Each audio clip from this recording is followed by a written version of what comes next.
Êxodo, capítulo 11. E o Senhor disse a Moisés: Ainda uma praga trarei sobre Faraó e sobre o Egito, depois vos deixará ir daqui. E quando vos deixar ir totalmente, a toda pressa vos lançará daqui. Fala agora aos ouvidos do povo, que cada homem peça ao seu vizinho, e cada mulher à sua vizinha, joias de prata e joias de ouro. E o Senhor deu ao povo graça aos olhos dos egípcios. Também o homem Moisés era muito grande na terra do Egito, aos olhos dos servos de Faraó e aos olhos do povo. Disse mais Moisés: Assim o Senhor tem dito: À meia-noite eu sairei pelo meio do Egito, e todo o primogênito na terra do Egito morrerá. Desde o primogênito de Faraó, que haveria de assentar-se sobre o seu trono, até ao primogênito da serva, que está detrás da mó, e todo o primogênito dos animais. E haverá grande clamor em toda a terra do Egito, como nunca houve semelhante, e nunca haverá.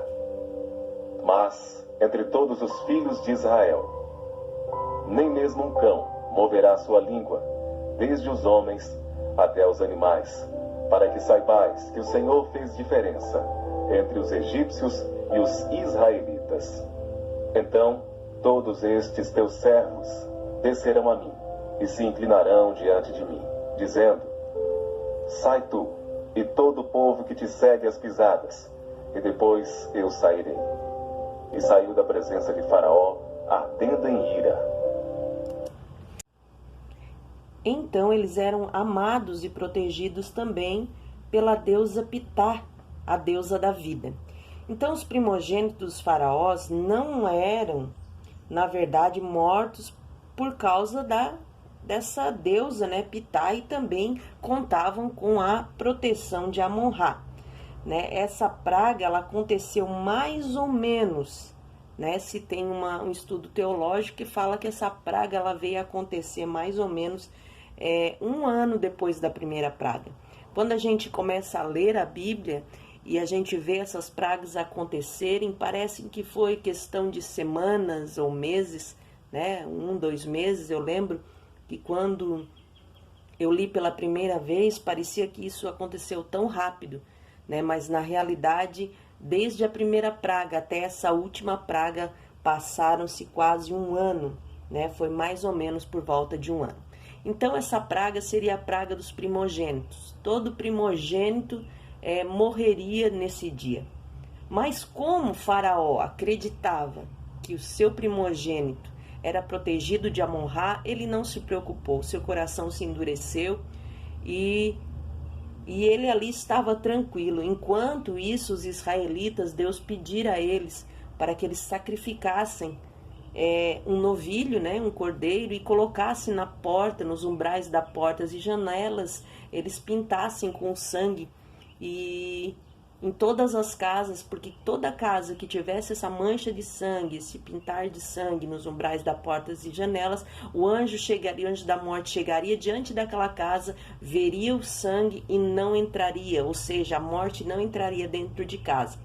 O mais interessante disso é que nós vemos que da mesma maneira aconteceu com a gente, né? Nós também fomos salvos, nós também fomos, né, libertos pelo poder do sangue. O sangue de Jesus, aonde o espírito da morte, quando eu falo espírito da morte, não quer dizer uma morte carnal, né? Aqui no nosso caso, no caso de Moisés, os egípcios, era realmente uma morte carnal.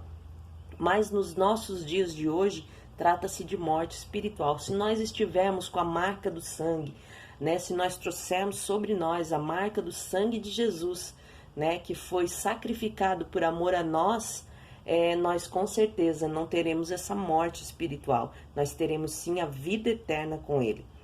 Mas aqui nós vemos então que Deus pedira isso aos israelitas, para que todos fizessem isso.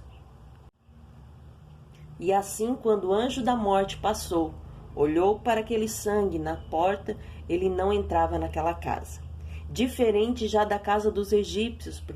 Então, sendo que na casa dos egípcios isso não aconteceu, né? Eles não fizeram porque eles não sabiam desse pacto feito pelo povo de Israel com Deus, né?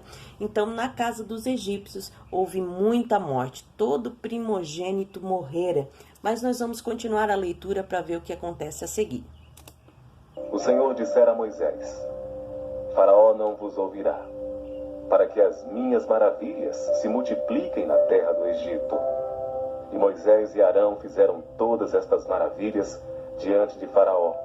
Mas o Senhor endureceu o coração de Faraó, que não deixou ir os filhos de Israel da sua terra. Bom, então nós vimos aqui, né, que o próprio Deus já avisara a Moisés que Faraó, então, ele endureceria o seu coração e ele não aceitaria. E com isso viriam sobre eles muitas mortes, né? Eu quero agora encerrar este capítulo desejando, como sempre, que Deus abençoe a sua casa, a sua vida, o seu ministério, a sua família, em nome de Jesus. Aí fazer aquele convite especial para você, para que você, se não for inscrito ainda, se inscreva aí no canal e também ative o sininho para que quando aparecer um novo vídeo, né, você ser notificado, ok? Que Deus abençoe e até o próximo capítulo. Êxodo, capítulo 12. Corta essa parte, não pode ter Êxodo capítulo 12. Já terminou aí, não me avisou. Ficou falando demais, ficou aqui lendo aqui, esqueceu da vida. Corta essa parte, Lana.